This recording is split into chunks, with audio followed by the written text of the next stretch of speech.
Kabut asap yang menyerang kota Palembang beberapa hari terakhir tidak membuat warga harus ngurungkan niatnya buat dijabah rumah. Bertempat di lapangan Parkri, Kapolda sama unsur Prokopimda Sumsel melakukan olahraga bareng. Di mana kegiatan tersebut dilakukan guna menunjuk ke bahwa kondisi kota Palembang ini masih cukup sehat sama baik buat warga melakukan aktivitas di jabah rumah.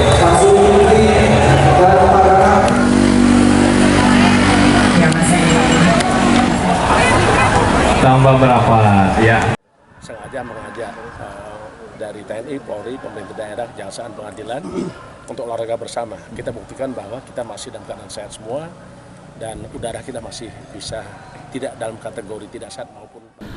Selain itu juga kegiatan olahraga bareng ini guna membangun solidaritas, sinergitas antara Polri, TNI, kejaksaan sama pemerintah daerah. Firman Hidayat, PAL TV.